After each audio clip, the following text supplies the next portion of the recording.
15 minute सुबह चक्की चलाया, पर्याप्त है। 15 मिनट सुबह अगर आपने चलाया, 3 महीने बाद आप देखना 12 से 13 किलो वजन कम होगा आपका, सिर्फ 15 मिनट की चक्की। अब आप बोलेंगे जी चक्की कहां मिलेगी? चक्की अभी भी मिल रही है, यहीं चेन्नई में मिलेगी। पत्थर बनाने वाले बहुत लोग इस देश में हैं जो अभी भी ये काम कर रहे हैं, लेकिन वो रो रहे हैं कि राजू भाई ये कोई खरीदता नहीं, हम क्या करें, हमारा सिलबट्टा भी कोई खरीदता नहीं, चक्की भी कोई। तो मैंने संकल्प लिया है कि मैं बिकवाऊंगा आपकी चक्की। हाँ, और मैं उनका फोकट का मार्केटिंग मैनेजर हूं। वो मुझे कुछ एक पैसा नहीं देते, लेकिन मैं उनके लिए मार्केट बनाने के काम में लगा हुआ हूं। ये मार्केट बनाने में भागवत जी की बड़ी मदद मिल रही है। तो आप चाहें तो एक चक्की ले लीजिए, बहुत महंगी नहीं आती, सस्ती है। 15 मिनट आप भी चलाइए, महिलाएं भी चला सकती हैं, पुरुष भी चला सकते हैं। इसमें ऐसा कुछ भेदभाव नहीं है कि पुरुष ना चलाएं महिला ही चलाएं। महिला चलाएं तो उनको थोड़ा एक्स्ट्रा गेन है। एक्स्ट्रा गेन माने आपको जो एक्स्ट्रा ऑर्गन है बॉडी में, यूट्रस, वो पुरुष को नहीं है, इसको मदद मिलेगी आपको फ्लेक्सिबल बनाए रहे। और मैं आपको एक बहुत गहरी बात कहने आया, वो माताओं बहनों को विशेष रूप से, उम्र के एक पड़ाव में जब आप 45 वर्ष के आसपास हो जाएंगी, तब आपको गर्भाशय के बहुत सारे कॉम्प्लिकेशन शुरू होंगे। सबसे बड़ा कॉम्प्लिकेशन तो यहीं से शुरू होगा कि आपको मेनोपॉज पीरियड शुरू होगा, मेंसेस साइकिल आपकी बंद होगी, मेनोपॉज पीरियड शुरू होगा। और उस पीरियड में जितने कॉम्प्लिकेशन हो सकते हैं वो बच्चे के जन्म के समय भी नहीं होते कभी। और कई कॉम्प्लिकेशन तो ऐसे हैं जिनको कोई मां समझ भी नहीं पाती कि ये क्या हो रहा है मेरे साथ। अचानक से पसीना आएगा, पूरा शरीर पसीने से भर जाएगा, फिर थोड़ी देर में ठंड लगना शुरू हो जाएगी, फिर थोड़ी देर में तमतमा जाएगा चेहरा, एकदम गर्मी, फ्लैशेस। समझ में नहीं आता किसी माँ को कि अभी थोड़ी देर पहले पसीना था, अभी इतनी गर्मी आ गई और अभी इतनी ठंडी लगने लगी। इतने वेरिएशन होते हैं, मिनट मिनट में वेरिएशन होते हैं। मन आपका इतना डिप्रेशन में चला जाएगा, इतना अवसाद में चला जाएगा कि दुनिया बिल्कुल बेकार है, इसमें क्या करना जिंदा रह के। ये डिप्रेशन, तनाव मन में होगा, अवसाद मन में होगा, और ऐसे ऐसे कॉम्प्लिकेशंस बनते जाएंगे। कारण उसका एक ही है कि कुछ हार्मोन्स आपके शरीर में बनना बंद हो जाएंगे, वो आपके लिए बहुत जरूरी है। अब हार्मोन्स बनेंगे ही नहीं तो फिर मुश्किलें ये सब आती हैं। तो भगवान की व्यवस्था ऐसी है, 45-50 साल की उम्र में हर माँ को दूसरा जन्म लेना पड़ता है, ऐसा कहा जाता है। तो ये जो दूसरे जन्म की समस्याएं हैं, इनको जिंदगी में खत्म तो नहीं किया जा सकता, लेकिन भागवत जी कहते हैं कि इनको कंट्रोल करके रखा जा सकता है। अब मैं तीसरे सूत्र पे आ रहा हूं। तीसरा सूत्र विशेष रूप से माताओं बहनों के लिए वो कह रहे हैं कि माताओं और बहनों की मासिक धर्म बंद होने के बाद की जो अवस्था है, इसमें परमानेंट कोई क्योर नहीं है, क्योंकि जो हार्मोन बनना बंद हो गए वो तो हो ही गए, उनको बाहर से भी नहीं डाला जा सकता। लेकिन भागवत जी ये कहते हैं कि उसको कंट्रोल करके रखा जा सकता है। तो वो कहते हैं कि कंट्रोल करके रखने में मां के रसोई घर के जो उपकरण हैं, उपकरण, इंस्ट्रूमेंट्स, इनकी मदद आप ले सकते हैं। तो रसोई घर का उपकरण सबसे अच्छा मैंने कहा चक्की, इसकी मदद ले सकते हैं। और दूसरा एक उपकरण और है रसोई घर में, सिलबट्टा, मसाला पीसने वाला जो सिलबट्टा है ना, ये दूसरा बड़ा उपकरण। अगर आप, मैंने सिलबट्टा चला के देखा तो इस सिलबट्टे को चलाने में भी सबसे ज्यादा जोर पेट पे ही आता है, चक्की चलाने में भी सबसे ज्यादा जोर पेट पे आ रहा है। तो ऋषि मुनियों ने ये चक्की का आविष्कार जब किया होगा और सिलबट्टे का आविष्कार किया होगा तो किसी मां को ध्यान में रखकर ही किया होगा, ये पक्का है। अब नियमित रूप से आप सिलबट्टा चला रहे हैं और चक्की चला रहे हैं तो यूट्रस के आसपास की जो मांसपेशियां हैं वो हमेशा नरम और मुलायम रहने ही वाली हैं। तो आपकी जिंदगी के कॉम्प्लिकेशन 45 साल के बाद कम रहने ही वाले हैं। आप उनको दवा खा खा के कम करें तो दवाओं के साइड इफेक्ट्स हैं, ज्यादा दवाओं के साइड इफेक्ट है कि मोटापा बढ़ेगा। एक HRT टेक्निक है, हार्मोन रिप्लेसमेंट थेरेपी, ज्यादातर माताएं उसमें जाती हैं 45-50 साल की उम्र में, हाथ जोड़कर विनती है कि कभी ना जाएं। और अगर आप गए उसमें तो आपके वजन को कोई भी दुनिया का भगवान नहीं बचा सकता बढ़ने से, बढ़ेगा ही। क्योंकि हार्मोन रिप्लेसमेंट थेरेपी में जो मेडिसिन है वो सब मेद बढ़ाने वाली है, मेद माने शरीर में एक्स्ट्रा वेट बढ़ाने वाली। तो आप अगर HRT से बचना चाहते हैं और दवा नहीं खाना चाहते हैं तो 15 मिनट की चलाइए ना सवेरे सवेरे चक्की। 15 मिनट से ज्यादा जरूरत नहीं है। 15 मिनट में जितना गेहूं पिस गया, जितना चना दाल पिस गया, अच्छा है। फिर आप बोलेंगे हमारे यहाँ तो 1-1 घंटे चलाते थे। वहां उस समय शायद लोगों का शरीर भी इतना मजबूत था, तंदुरुस्ती भी इतनी अच्छी थी, घी दूध भी अच्छा खाने को मिलता था, तो वो 1-1, 2-2 घंटे चला सकते थे। आज के समय को ध्यान में रखते हुए 15 से 20 मिनट भी आपने चलाया, या तो सिलबट्टा या तो चक्की, तो जिंदगी आपकी एकदम सुरक्षित और निरोगी रहने वाली है। तो विज्ञान के साथ रसोई सबसे ज्यादा इस देश में जुड़ा हुआ है। तो 3 सूत्र अभी तक मैंने आपको भागवत जी के बता दिए। और इन 3 सूत्रों में एक छोटी सी जानकारी और, कि आप पुरुष भी चाहें तो जिनको पेट अगर बढ़ा हुआ है और आप चाहते हैं कि ये कम हो, तो आप भी 15 मिनट चक्की चला सकते हैं सुबह सुबह। आप भी चाहें तो सिलबट्टे पे चटनी बना सकते हैं। अगर आपने भी चक्की चलाई और सिलबट्टे पे चटनी बनाई तो आपकी चटनी तो बनेगी ही और आटा तो पिसेगा ही, आपका जो पेट है ये अंदर चला जाएगा, जो आपको किसी भी जिम्नेजियम की मदद से नहीं जाएगा। मैं आपको इस बात की गारंटी देता हूं, स्टाम्प पेपर पर आप लिखवा लीजिए मुझसे, 1000 रुपए का हो या लाख रुपए का स्टाम्प पेपर, दुनिया का हर एक डॉक्टर इस बात से सहमत है, वो बोलता नहीं, बात अलग है, कि जिम्नेजियम में जाकर कभी भी किसी का पेट अंदर जाता नहीं, और थोड़े दिन के लिए गया और आपने जाना बंद किया तो ज्यादा बाहर आता है। क्योंकि जिम्नेजियम की जो एक्सरसाइजेज है और वहां जो एक्सरसाइजर रखा है मशीन, वो आपसे मेल नहीं खाती। आप पता है क्या मेल नहीं खाती? जिम्नेजियम की सभी मशीनें ज्यादा स्पीड वाली हैं और चक्की और सिलबट्टा ये स्पीड कम है, धीरे धीरे धीरे धीरे। हमारी जो तासीर है वो कम स्पीड वाले उपकरणों के साथ ज्यादा है, क्योंकि हम गर्म देश में रहते हैं। गर्म देश के लोगों में आप जानते हैं स्वाभाविक रूप से वायु का प्रकोप ज्यादा होता है शरीर में। ये कल मैं और इस विस्तार से बात करूंगा। वायु माने वात, पित्त और कफ शरीर में तीनों है। गर्म देश के लोगों में वायु का प्रकोप स्वाभाविक रूप से ज्यादा होता है। अब वायु का प्रकोप ज्यादा है तो हर चीज ऐसी करनी चाहिए जो धीमे हो। ज्यादा तेज करेंगे तो वायु और बढ़ेगी। इसलिए भारत में यह कहा गया है कि डांस करना है तो धीमे धीमे करो। इसलिए यहां के जो डांस है ना, उनके स्टेप्स, जैसे भरतनाट्यम, जैसे कथक, कथकली, ओडिसी, कुचिपुड़ी, ये सब डांस के स्टेप आप देखो स्लो है, स्लो। और यूरोप में बिल्कुल उल्टा है, ठंड बहुत है। ज्यादा ठंड के देशों में क्या होगा कि वायु बिल्कुल उल्टी स्थिति में होती है, बहुत ही कम होती है शरीर में, और पित्त और कफ बहुत बढ़े हुए होते हैं। तो वायु बढ़ानी है उनको पित्त और कफ को समान रखने के लिए, तो हर चीज वो फास्ट करेंगे। उनके डांसेस बहुत फास्ट होंगे। आप देखो रशियन बैले होता है ना, क्या फास्ट स्टेप्स वो करते हैं, क्योंकि वो उनके लिए आवश्यक है। नहीं करेंगे तो मर जाएंगे। तो उनका डांस फास्ट होगा, हमारा स्लो होगा। उनकी हर चीज की स्पीड फास्ट होगी, हमारी स्लो होगी। इसलिए हमने चक्की बनाई, सिलबट्टा बनाया, बैलगाड़ी बनाई, क्योंकि हर चीज हमें स्लो चाहिए। बात हमारा बढ़े नहीं, स्पीड से बात बढ़ता है। ध्यान रखिए इस बात को। बैलगाड़ी क्या है? पहिया ही तो है। मुख्य क्या है? पहिया है ना। तो पहिए का इन्वेंशन सबसे पहले भारत में ही हुआ दुनिया में, लेकिन हमने वो बैलगाड़ी में लगाया, हवाई जहाज में नहीं लगाया। हम भी चाहते तो हवाई जहाज का पहिया बना सकते थे। जिसने सबसे पहला पहिया बनाया दुनिया में, वो हवाई जहाज का भी बना सकता था, लेकिन जरूरत नहीं अपने को जरूरत बैलगाड़ी की ही है, क्योंकि ये स्लो है। स्लो इसलिए कि बैल जो खींच रहा है उसके शरीर को वायु का प्रकोप ना बढ़े। हमारे यहां मनुष्य के लिए जितना सोचा गया, बैल के लिए भी उतना ही सोचा गया, क्योंकि बैल और मनुष्य बराबर है हमारे यहां, अलग नहीं है, हिस्सा है हमारा, परिवार का हिस्सा। तो बैल जब बैलगाड़ी को खींचे, अगर गाड़ी फास्ट है तो बैल को फास्ट दौड़ना पड़ेगा, तो बैल की वायु बढ़ेगी, और वायु बढ़ने से मृत्यु जल्दी होती है। तो बैल ज्यादा दिन तक जीवित रहे, आपका काम करे, इसलिए बैलगाड़ी में स्पीड स्लो रहे। इसलिए बड़ा पहिया बनाया।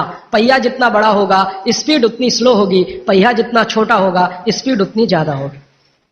नंबर ऑफ रोटेशंस होंगे ना पर मिनट, जिसको आप RPM, रोटेशंस पर मिनट, जितने ज्यादा होंगे स्पीड उतनी होगी। तो रोटेशन ज्यादा करने के लिए छोटे पहिए ही चाहिए, इसलिए हवाई जहाज में छोटे पहिए हैं। हमको स्पीड ज्यादा करनी ही नहीं है, क्योंकि वात बढ़ाना नहीं है अपने शरीर का, इसलिए हमने बैलगाड़ी का बड़ा पहिया बनाया। अब हमने बैलगाड़ी बनाई तो पिछड़े नहीं है, और उन्होंने हवाई जहाज का पहिया बनाया तो अगड़े नहीं है। उन्होंने अपनी मजबूरी का समाधान करने के लिए बनाया, हमने हमारी मजबूरी का समाधान करने के लिए बनाया। वो जो कहते हैं ना, invention is the mother of necessity. हमारी जरूरत थी कि वात हम कम रखें अपने शरीर में और जानवरों के शरीर में, क्योंकि गर्म देशों में वात वैसे ही बहुत बढ़ता है। तो इसको कम रखने के लिए इसलिए सिलबट्टा है, धीरे धीरे चलता है। और वो जो आपके घर में है मसाला पीसने वाली मशीन, मिक्सी, एकदम फास्ट, ये यूरोप के लिए है, आपके लिए नहीं है। हमारा तो वो धीरे धीरे वाला ही अच्छा है। चक्की धीरे धीरे चलती है। यूरोप से आई हुई चक्की बिजली की जो है ना, एकदम फास्ट चलती है। अब मैं जो एक बात कहना चाहता हूं, जो 4 साल से 5 साल से हम कर रहे हैं। हमारा एक केंद्र है भीलवाड़ा में, वहां हम चक्की चलाते हैं। भीलवाड़ा केंद्र हमारा भारत का सबसे अच्छा केंद्र है आज की तारीख में। आगे और कोई बन जाए चेन्नई में तो शायद भगवान, सुन लेगा। भीलवाड़ा केंद्र में आप में से कोई भी राजस्थानी हो तो हमारा केंद्र जरूर देखने जाइए। भीलवाड़ा में नागौरी गार्डन है, वहां पर हमारा केंद्र चलता है, उसका नाम है स्वानंद। हमारे सभी केंद्रों का नाम स्वानंद है, हमारा ब्रांड नेम स्वानंद। तो उस केंद्र में हम चक्की चलाते हैं, चक्की चलाकर गेहूं का आटा बनाते हैं, जवारी का आटा और बाजरी का आटा, सब तरह के आटे। और वो आटा भीलवाड़ा के 100 परिवार, 125 परिवार के लोग नियमित रूप से लेके जाते हैं और खाते हैं। वो 100-125 परिवारों का सारा डाटाबेस हमने बनाया है। अब वो 100-125 परिवारों को 4 साल चक्की का आटा खिला खिला के हम पूछते रहते हैं, भाई क्या हो रहा है? तो कहते हैं एसिडिटी खत्म हो गई। और क्या हो रहा है? कहते हैं जी घुटने का दर्द कम हो गया। और क्या हो रहा है? नींद अच्छी आ रही है। और क्या हो रहा है? पित्त की बीमारियां कम हो गई हैं। और क्या हो रहा है? वो कहते हैं जी ब्लड प्रेशर भी कम हो रहा है। तो ऐसी 28-30 बीमारियों पर हमारी नजर है और 4 साल में हर बीमारी के बारे में वो कह रहे हैं कम हो रही है, कम हो रही है, कम। मैंने कहा कुछ बढ़ रहा है? तो उन्होंने कहा आनंद बढ़ रहा है, सुख बढ़ रहा है, खुशी बढ़ रही है। क्या? बस वो चक्की का आटा खा रहे हैं और कुछ नहीं। फिर मैंने कहा कि आप माताएं जो लेके जाती हैं आटा, मैं पूछा आप बताओ जी आपका ऑब्जर्वेशन क्या है? तो उन्होंने कहा ये जो चक्की का आटा, इसकी रोटी इतनी नरम होती है और वो जो बाजार का आटा लाते हैं उसकी रोटी थोड़ी ही देर में कड़क होती है। और वो कहते हैं कि हमारे घर के लोग जब से ये चक्की का आटा आया 2 रोटी ज्यादा भी खाते हैं तो शिकायत नहीं करते, और ये बाजार के आटे की 1 रोटी भी ज्यादा खाई तो पेट में गैस बनना शुरू हो जाती है। माताएं ये कहती हैं। माताएं ये कहती हैं बच्चे भी उनकी रोटी पसंद से खाते हैं, घर के लोग भी अच्छे से खाते हैं। अब वो ये कहते हैं जी एक केंद्र से 2 कर दो, क्योंकि उसकी पूर्ति नहीं हो पा रही।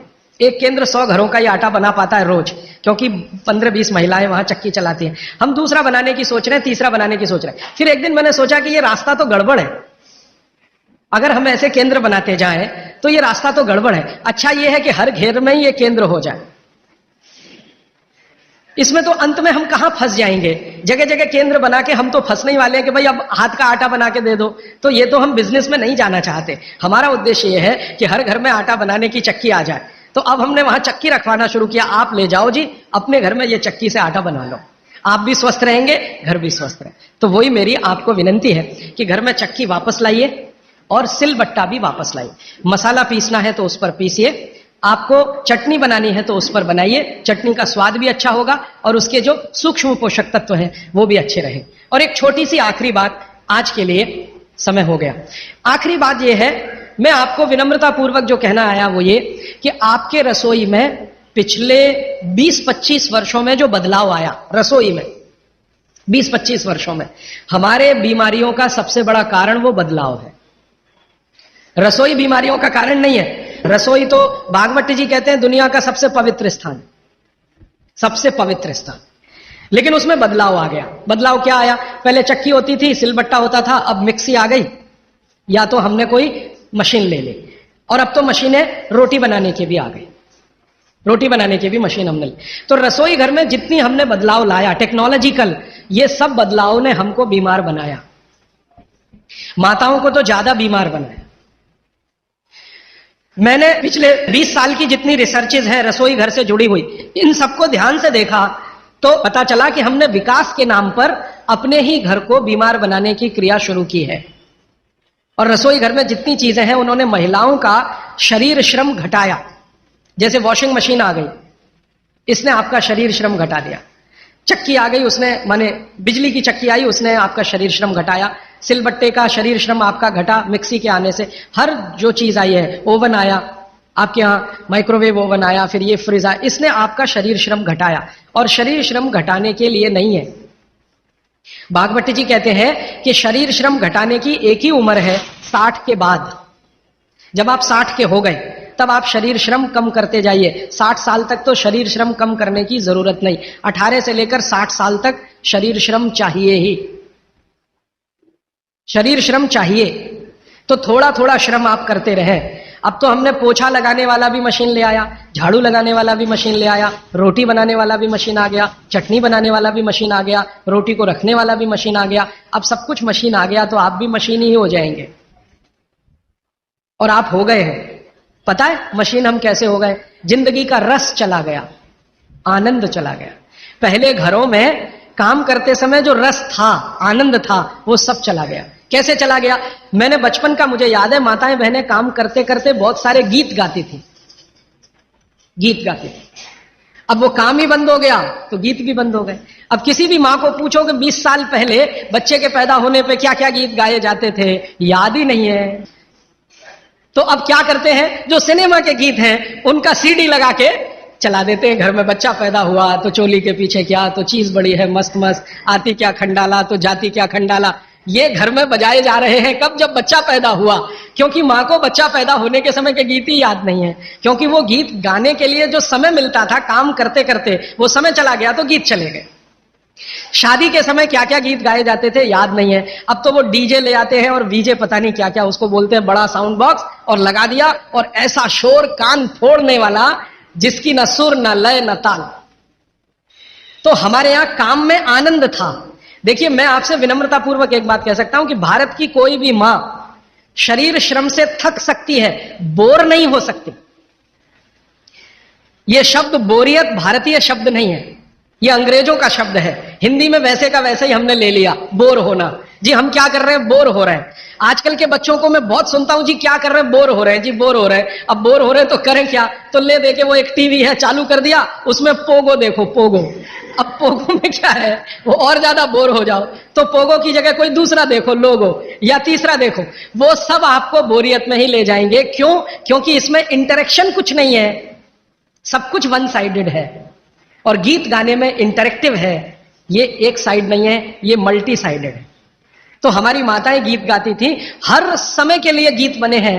पापड़ बना रही हैं, बड़ी बना रही हैं, उस समय के गीत अलग हैं। मसाला पीस रही हैं, उस समय के गीत अलग हैं। शादी के लिए मसाला पीस रहा है, उस समय के गीत अलग हैं। शादी के लिए पापड़ और बड़ी बन रही हैं, उस समय के गीत अलग हैं। ये गीत इकट्ठे आजकल मैं कर रहा हूं, हजारों की संख्या है गीतों की, लेकिन इनको लिपिबद्ध हम नहीं कर पाए, किताबें नहीं छपी, इनकी नोटबुक्स नहीं बनी, तो धीरे धीरे खत्म हो रहे हैं या तिरोहित हो रहे हैं। इन गीतों में जो सुर है, जो लय है, जो ताल है, वो हर मां के लिए आसान है। हर मां उस सुर और लय और ताल में गा सकती है। आवाज का पिच ऊपर नीचे हो सकता है, लेकिन सुर लय ताल वो सबको एक जैसा है, मालूम है, उत्तर से दक्षिण, पूरब से पश्चिम। धान की पौधे लगा रहे हैं तो अलग गीत है, धान काट रहे हैं तो अलग गीत है, धान को घर ले जा रहे हैं तो अलग गीत है। हमारे यहां हर काम के साथ गीत और संगीत है, क्योंकि बोरियत ना आए। और आज जो आधुनिकता में से निकला है, मॉडर्निज्म में से निकला है, इसने सब कुछ खत्म कर दिया तो बोरियत ही आएगी। समय आपका ले लिया तो बोरियत आएगी। तो भागवत जी कहते हैं कि आपका जीवन, ये अब उनका 5वां सूत्र है, आपका जीवन जहां आप रहते हैं, जहां आप रहते हैं, माने आप मद्रास में रहते हैं तो यहां की जो आबो हवा है, जो यहां की तासीर है, उसके हिसाब से चलना चाहिए। राजस्थान में रहते हैं तो वहां की आबो हवा तासीर से चलना चाहिए। तो हर आबो हवा और तासीर में खास तरह के गीत, खास तरह का संगीत, खास तरह का श्रम, ये हजारों साल पहले बना और विकसित हुआ है। ये वापस आएगा, मुझे इसके बारे में थोड़ी शंका होती है, लेकिन हम प्रयास करेंगे तो जरूर वापस आ सकता है। इतना मुझे भागवत जी के 5 सूत्र अब तक मैंने आपसे कहना है। अब इन 5 सूत्रों पर कोई भी सवाल हो तो आप पूछ सकते हैं। मैं आपको भागवत जी के 50 सूत्र बताऊंगा अगले 28 तक, अभी तक 5 बताए। कोई सवाल पूछना चाहें तो जी पूछे, हाथ उठाइए। और मेरी विनती है भैया, कोई उठ के ना जाए, प्लीज थोड़ी देर रुकिए। ये सवाल हो सकता है आपके भी काम के हों, जरूरी नहीं है कि जिन्होंने पूछा उन्हीं के काम के, हो सकता है आपके भी काम के। थोड़ी देर सब रुकिए प्लीज। हाँ, आप मेहरबानी करके इन 5 सूत्रों को क्रम से एक बार फिर से हाँ, अगर कागज पेन है तो लिख लीजिए, कॉपी है तो लिख लीजिए, डायरी है तो लिख लीजिए। और मैंने आपसे कल भी कहा था, आज फिर कह रहा हूं कि नहीं लिख पाए तो भी चिंता मत करिए, ये सब सूत्रों की पुस्तकें भरपूर मात्रा में आ गई हैं। एक भाई कौन लेके आए, उनका मैं धन्यवाद देना चाहता हूं, ट्रांसपोर्ट में जाके अंजनी कुमार जी हैं, हाँ बहुत धन्यवाद आपका। ये अंजनी भाई, हमने कई पुस्तकें ट्रांसपोर्ट से भेजी थी, वो आ गई हैं, यहाँ पीछे हैं भरपूर मात्रा में। ये सब सूत्र उनमें विस्तार से है, मैं तो शॉर्ट में बता रहा हूं, आप वो भी ले जा सकते हैं। बाहर आज स्टॉल पर भरपूर पुस्तकें। हाँ, 5 सूत्र फिर से बताता हूं। सबसे पहला सूत्र जो मैंने कल कहा था कि भोजन को बनाते और पकाते समय सूर्य का प्रकाश और पवन का स्पर्श ना मिले तो वो भोजन नहीं करना। अब सूर्य के प्रकाश और पवन के स्पर्श का लंबा विश्लेषण मैंने कर दिया था कि आप प्रेशर कुकर का खाना नहीं खाना, माइक्रोवेव का खाना नहीं खाना, रेफ्रिजरेटर का खाना नहीं खाना। ये दूसरा जो सूत्र था भागवत जी का कि खाना पकने के 48 मिनट के अंदर खाना पकने के 48 मिनट के अंदर खा लेना, बचना नहीं चाहिए। दूसरा सूत्र वो मैंने विस्तार से समझा। तीसरा सूत्र था कि खाना बनाने का जो सामान है, जैसे गेहूं का आटा, चने का आटा, दाल का आटा, या तो बाजरी, मक्की वगैरह वगैरह। तो गेहूं 15 दिन, क्या माने गेहूं का आटा 15 दिन पुराना तक खा सकते हैं। और ये जो मोटे अनाज कहे जाते हैं, ज्वारी है, बाजरी है, मक्की है, ये 7 दिन पुराने से ज्यादा ना हो। मतलब यह है कि घर में 15 दिन से पुराना आटा नहीं रखना, सीधा सा सूत्र है। हर 15 दिन पे नया आटा आता रहना चाहिए। उतना ही आटा पिसवाइए ना जितना जरूरत है। आप चक्की लाते हैं तो बहुत अच्छा, नहीं लाते तो भी चक्की पर जो आटा पिसवा कर ला रहे हैं वो 15 दिन से ज्यादा पुराना ना, ऐसा आप अपने घर में नियम बनाए। तो ये तीसरा सूत्र है। चौथा सूत्र है भागवत जी का, जो मैंने आपको समझाया कि आप अपने शरीर श्रम को 60 साल की उम्र तक कम मत करिए। मतलब यह है, उन्होंने एक उम्र बनाई है, बच्चा जब पैदा हुआ और 18 साल तक उनका एक कैटेगरी है, 18 साल से लेकर 60 साल उनकी दूसरी कैटेगरी है, और 60 साल के बाद 100-125 साल उनकी तीसरी कैटेगरी है। तो भागवत जी का सूत्र यह है कि 60 के आगे की जो कैटेगरी वाले लोग हैं, 60 से 100-125, इनके जीवन का श्रम कम होते जाना चाहिए, उम्र के साथ कम होते ही जाना चाहिए। ये ज्यादा श्रम ना करें तभी अच्छा है, इनको आराम ही करना है। तो 60 से आगे की उम्र वाले श्रम को कम करते जाएं उम्र के हिसाब। 18 से 60 के बीच के जो लोग हैं, ये अपने श्रम को थोड़ा थोड़ा बढ़ाएं। 18 से 19 में थोड़ा ज्यादा, 19 से 20 में थोड़ा ज्यादा, 20 से 21 में थोड़े ज्यादा, ये है 18। और 18 से और 1 साल वाले, माने जिनका जन्म हुआ है, और 18 साल वाले, इनके लिए उन्होंने कहा है कि इनकी उम्र जो है ज्यादा श्रम करने की वहां है, जो इनको खेलने के रूप में है। आप वो माने कि श्रम है, जैसे बच्चा खेल रहा है, ये उसका श्रम है, तो आप उनको ज्यादा खेलने दीजिए। मतलब यह है कि 18 साल से कम उम्र के बच्चों को खेल कूद ज्यादा करने दीजिए, वो उनका श्रम है। 18 से 60 की उम्र में ऐसा श्रम जिससे उत्पादन भी होता हो। चक्की चलाई तो आटा बन गया, सिलबट्टा चलाया तो चटनी बन गई, माने उत्पादन कुछ ना कुछ हो। तो उत्पादक श्रम 18 से 60 के बीच में कम मत करिए, 60 के बाद इसको कम करते जाइए, और 18 से 1 साल के बीच के बच्चों को उत्पादक श्रम मत कराइए। यह है। और आखिरी सूत्र, माने आज के हिसाब से आखिरी सूत्र, कि आप अपने जीवन में तासीर का ध्यान रखिए, आबो हवा का ध्यान रखिए, वातावरण का ध्यान रखिए जहां आप रह रहे हैं। माने भौगोलिक परिस्थिति, एक शब्द में मैं अगर कहूं तो ज्योग्राफिकल कंडीशंस। तो आपकी जो आबो हवा है, इसका ध्यान रखिए। इसका ध्यान कैसे रखना, मैंने आपसे उदाहरण के रूप में कहा था कि भारत गर्म देश है और कनाडा ठंडा देश है। गर्म देश के लोगों में हमेशा वात की प्रबलता रहती है, शरीर का दोष है, अब उसको क्या करेंगे, वात की प्रबलता रहे ही, पित्त और कफ आपका हमेशा कम रहेगा। इसलिए भारत के लोगों को वात के रोग सबसे ज्यादा है। भागवत जी कहते हैं कि भारत के लोगों को लगभग 70 से 75% रोग वात के हैं, 12 से 13% रोग पित्त के हैं, और 10% रोग कफ के हैं। कफ के रोग हमारे यहां सबसे कम है, पित्त के थोड़े ज्यादा, वात के सबसे ज्यादा, क्योंकि हम गर्म जगह रहते हैं। तो आप ध्यान रखिए कि गर्म जगह में ऐसे काम मत करिए जिससे वात बढ़े। जैसे मैं आपको एक उदाहरण दूं, माफ करिएगा ये उदाहरण देते हुए, आप दौड़ लगाते हैं, रनिंग, इसमें वात सबसे ज्यादा बढ़ता है। हमारे यहां आजकल एक फैशन आया, मॉर्निंग में दौड़ो, दौड़ना नहीं है, चलना है। चलने और दौड़ने में अंतर आप समझते हैं। दौड़ने में ऊर्जा बहुत शरीर की, गर्मी बहुत शरीर की बढ़ेगी और वात को बढ़ाएगी। वात बढ़ेगा तो ये घुटने बहुत जल्दी आपके थकेंगे। आप देख लो, जितने हिंदुस्तान के रनर है ना, रनर 100 मीटर दौड़ने वाले, 200 मीटर, 35 साल के बाद किसी के घुटने काम नहीं करते, सब बैठ गए। मिल्खा सिंह को मैं मिला हूं, वो कहते हैं यार उस समय जो मैं दौड़ गया ना, अब पता चल रहा है कि उसका क्या असर। परमानेंट डैमेज हो गए दोनों नी जॉइंट्स मिल्खा सिंह के। तो भारत दौड़ने वाला देश नहीं है। माने सुबह आप जाओ तो मॉर्निंग वॉक के लिए जाओ, रनिंग के लिए मत जाओ। जाओगे तो वात बढ़ेगा, बात बढ़ेगा तो तकलीफ आए। तो भागवत जी बहुत गहरी बात कह रहे हैं, जहां रहते हो वहां की आबो हवा और तासीर को ध्यान में रखो। हमारी आबो हवा गर्म है, गर्म हवा में वात बढ़ता है, ये याद रखो। तो वात बढ़े ऐसा कोई काम मत करो।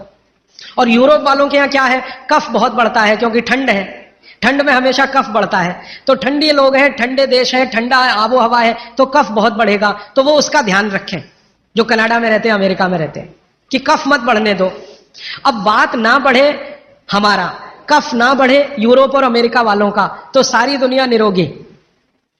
पित्त जो है वो सब में वैसे भी रहता है, पित्त जो है ज्यादातर सम में ही रहता है। तो ये 5वां सूत्र है। तो ये 5 सूत्र मैंने फिर से आपको बता दिया। राजीव जी, आपके प्रथम सूत्र के अनुसार सोलर कुकर कितना उपयोगी है? हाँ, बहुत अच्छा सवाल है, मैं इंतजार कर रहा था कोई पूछे।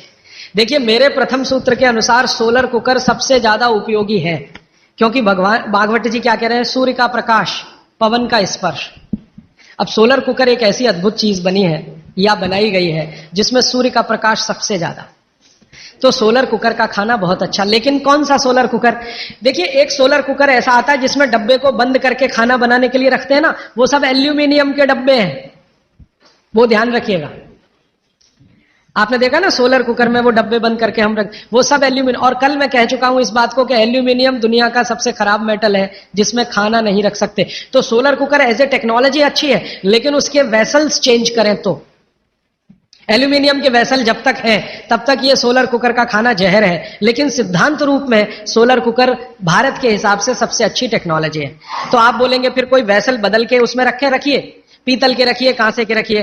तो वो ये कहते हैं सोलर कुकर बनाने वाले के टाइम ज्यादा लगता है। मैं उनसे कहता हूं टाइम का बचाने का चक्कर छोड़ दीजिए, क्योंकि यहां टाइम बचाएंगे तो दूसरी जगह जाएगा, हॉस्पिटल में। तो जैसे ही सोलर कुकर में वेसल आ जाए पीतल के, कांसे के, आप उनका जरूर इस्तेमाल करिए। वो विज्ञान के हिसाब से, भागवत के हिसाब से सबसे उत्तम है। जब तक एल्यूमिनियम है तब तक मत करिए।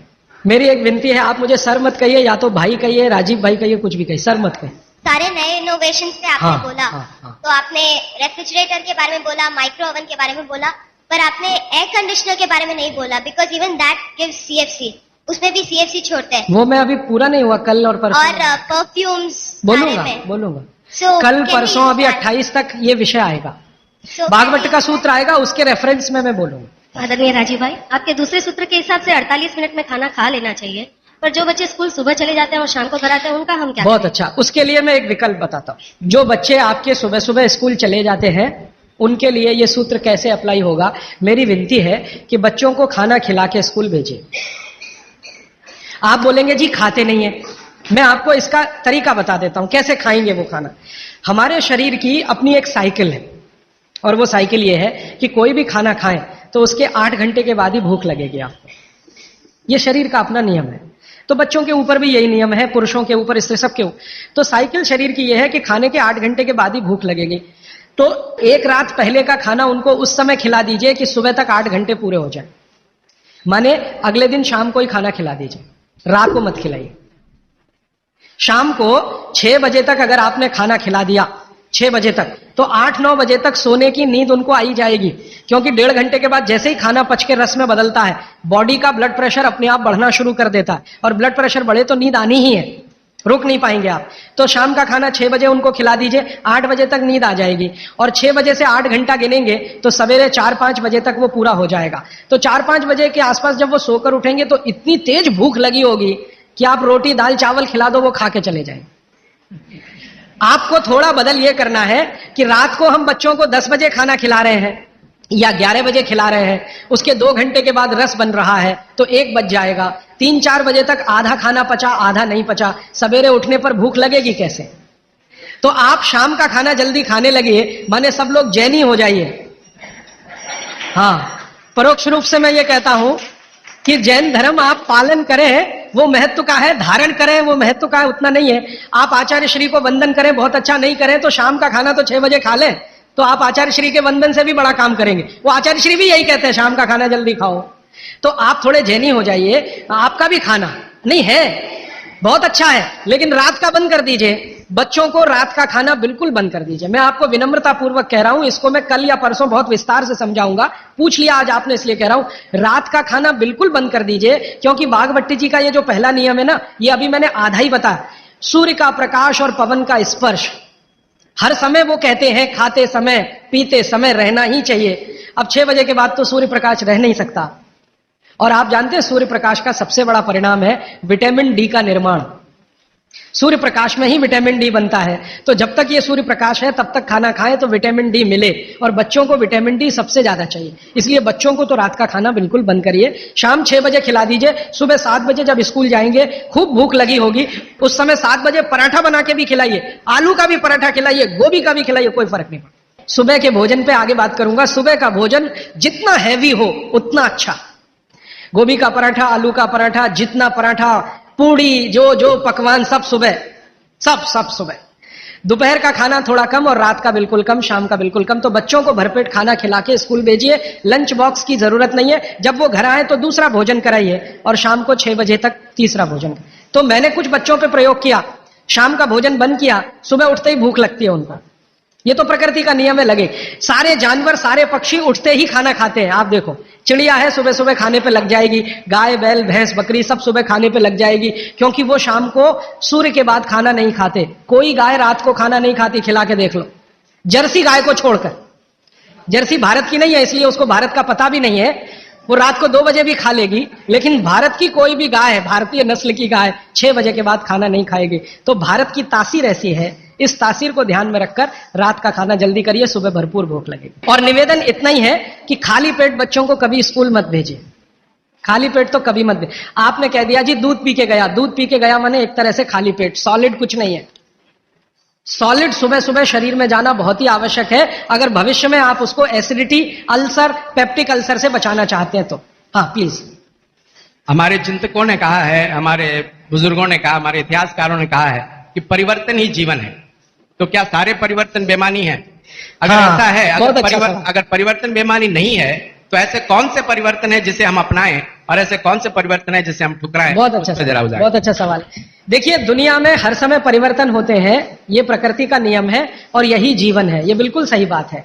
लेकिन हमें ध्यान ये देना है कि कौन से परिवर्तन हमारे अनुकूल है और प्रतिकूल है, बस इतना ध्यान देना है। अब इस बात को भागवत जी कहते हैं एक सूत्र में। अब आपने पूछ लिया तो वो सूत्र भी वो ये कहते हैं कि जिस आबो हवा और परिस्थिति में आप रहते हैं, उसमें रहते हुए जो परिवर्तन होगा वो आपके अनुकूल है, और जो आबो हवा और परिस्थिति में आप नहीं रहते हैं, वहां जो परिवर्तन होगा और आप उसको धारण करेंगे वो आपके प्रतिकूल है। अब मैं इसको और स्पष्ट करता हूं। यूरोप और अमेरिका में पिछले 100 साल में जितनी रिसर्च हुई वो उनके लिए बहुत अनुकूल है। उनके लिए रेफ्रिजरेटर यूरोपियन लोगों के लिए बहुत काम की चीज है। जब मैं ये भाषण जर्मनी में दूंगा तो उल्टा ही बताऊंगा उनको। मैं कहूंगा जरूर रेफ्रिजरेटर लाओ, माइक्रोवेव ओवन भी रखो। उनके लिए बहुत अनुकूल है, क्योंकि उनकी कंडीशन में वो परिवर्तन हुआ है। हमारी कंडीशन में जो हम परिवर्तन करेंगे वो हमारे लिए अनुकूल होगा। अब जैसे मैं आपको उदाहरण दूं, चक्की है, चक्की तो चक्की में एक परिवर्तन आज हुआ है, पहले वो नहीं था, आज हुआ है। हमने चक्की में बियरिंग लगा दिया है। पहले चक्की में बियरिंग नहीं होता था, खाली वो एक ऐसा लोहे का वो डंडी होता था और उसके चारों तरफ हम उसको चाक को घुमाते थे, बीच में लकड़ी का एक उसमें वो लगाते थे। वो लकड़ी का हमने निकाल के उसमें बियरिंग लगा दिया, ये भी परिवर्तन हुआ। ये हमारे अनुकूल बैठता है, क्योंकि बियरिंग लगने के बाद उसका जो फ्रिक्शन है वो कम हुआ, और फ्रिक्शन कम हुआ तो हम कम श्रम में ज्यादा उत्पादन ले सकते हैं। श्रम तो हो ही रहा है, लेकिन जितने श्रम में हम पहले 1 किलो आटा लेते थे, उतने ही श्रम में अब 3 किलो आटा मिल रहा है। ये भी परिवर्तन है, लेकिन ये हमारे अनुकूल है। इसी तरह से और एक उदाहरण दो। हमारे कुछ कार्यकर्ता हैं पूना में, उन्होंने बैलगाड़ी के पहिए में भी बियरिंग लगा दिया। परिवर्तन यहां भी हुआ, नई बैलगाड़ी बनी, उसमें बियरिंग का पहिया है। अब उसका क्या हुआ कि बैल को खींचने में मदद हो गई। पहले बैल 1 टन अनाज लेके जाता था, अब बियरिंग लगी हुई बैलगाड़ी में वही बैल 3 टन लेके जाता है, और बिना थके हुए। तो ये भी परिवर्तन है। तो परिवर्तन हमारे आबो हवा ने पर्यावरण और हमारी प्रकृति के अनुकूल है, तो हमारे लिए बहुत अच्छा है। और दूसरों के आबो हवा और प्रकृति के अनुकूल जो परिवर्तन है वो आपको उतना अच्छा नहीं है। ये है कहने का मतलब। ठीक है जी, एक बच्चा पूछ रहा है। हाँ पूछो। इलेक्ट्रिक गैस को यूज करना कि नहीं? इलेक्ट्रिक गैस ज्यादा अच्छा नहीं है, लेकिन मजबूरी हो तो ठीक है। अगर आपके पास उसका कोई विकल्प नहीं है तो जरूर इस्तेमाल कर लीजिए, लेकिन अगर विकल्प है, भारत में तो है, ये मैं जानता हूं, इसलिए ज्यादा अच्छा नहीं है। डी आबो हवा से जुड़ा हुआ एक सवाल है। जैसे राजस्थान में गेहूं की बहुतायत होती है और यहाँ पे चावल की होती है। हाँ। यहाँ पे चावल के खाने के आइटम ज्यादा हो, तो क्या ये सही होगा कि यहाँ चावल का, हम खाने में चावल का उपयोग ज्यादा करें? बिल्कुल सही होगा। आप इस समय चेन्नई में रहते हैं, तमिलनाडु और पूरा एरिया चावल के लिए मशहूर है, तो आप चावल ही ज्यादा खाइए। और इसको ज्यादा आगे बात गहरी बता देता हूं।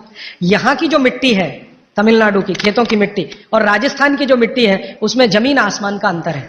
यहाँ की मिट्टी आप अगर देखोगे तो वो ऐसी है जो पानी को ज्यादा देर पकड़ के रखेगी, और राजस्थान की मिट्टी रेतीली है जिसमें पानी टिकेगा नहीं। ये भगवान ने अच्छे से बनाया है। राजस्थान के लोग जहां रहते हैं, जिस तापमान में रहते हैं, जिस आबो हवा में रहते हैं, उनको शरीर में कुछ ऐसे केमिकल ज्यादा चाहिए, तो वो उस मिट्टी में ही है जो रेतीली है। आप जहां रहते हैं, यहाँ की आबो हवा तापमान राजस्थान से भिन्न है, ह्यूमिडिटी ज्यादा है, तो आपको वो केमिकल नहीं चाहिए, तो भगवान ने ऐसी मिट्टी बनाई। तो यहाँ की मिट्टी से जो चावल पैदा हो रहा है वो आप ज्यादा ही खाइए। गेहूं राजस्थान से लाकर खाने की कोशिश मत करिए। माने आप अगर ये कोशिश करेंगे तो तकलीफ आपको आने वाली है। इसलिए आबो हवा का ध्यान रखिए। चावल के प्रिपरेशन यहां ज्यादा है, वो आप ज्यादा खाइए। अब समस्या आपके साथ ये है कि आप राजस्थान से आ तो गए, राजस्थान छूटा नहीं आपसे, वो छूटता नहीं है। समस्या वहां आती। हम बिहार से आ गए तो सिर्फ स्थान परिवर्तन हुआ, मन परिवर्तन नहीं हुआ। मन अभी भी है राजस्थान में। माने मैं इसको ऐसे कहना चाहता हूं कि अनुकूल परिस्थिति हो गई तो आप वापस राजस्थान चले ही जाएंगे, क्योंकि मन नहीं छूटा। आपका मन नहीं छूटा है, इसलिए आपका स्वाद भी नहीं छूटा। ये सब मन का खेल है। मन से सारे स्वाद और वो सब जुड़े। मन नहीं छूटा तो स्वाद नहीं छूटा। तो आप फिर गेहूं मंगवाते हैं और उसको रोटी बना के खाते हैं, वो स्वाद के लिए तो ठीक है, पौष्टिकता के हिसाब से आपके लिए चावल ज्यादा ठीक है। तो शायद आपने एक बैलेंस बना लिया है कि रोटी भी खाते हैं, चावल भी खाते हैं, यही है ना। तो इसी को चलने दीजिए। मैं आपका मन छुड़ाना नहीं चाहता, क्योंकि मैं नहीं चाहता कि आप परमानेंट यहां रहें। एक दिन राजस्थान तमिलनाडु से अच्छा हो जाए तो आप चले जाएं, ये मैं चाहता हूं। तो मेरे लिए वो स्वदेशी के लिए अच्छा है। तो आप मन को और स्वास्थ्य को बैलेंस कर लीजिए। बैलेंस इसमें यह है कि 2-3 रोटी खा लीजिए और थोड़ा चावल खा लीजिए, ऐसा कुछ कर लीजिए। थोड़ा इडली खा लीजिए और थोड़ा हलवा खा लीजिए। हलवा इडली के साथ जरूर खा लीजिए बैलेंस के लिए। थोड़ा डोसा खा रहे हैं तो थोड़ा बाजरी का रोटी का एक आध टुकड़ा या आधा बाजरी की रोटी का। ये मैं बताऊंगा आपको आने वाले समय में किसके साथ क्या खाएं और आपका बैलेंस बना रहे, टिका रहे। लेकिन इसको ध्यान में रखिए कि आप स्वास्थ्य के लिए थोड़ा, क्योंकि मन भी अगर आपका बहुत दुखी हुआ तो स्वास्थ्य खराब होगा ही, ये भी मैं बता।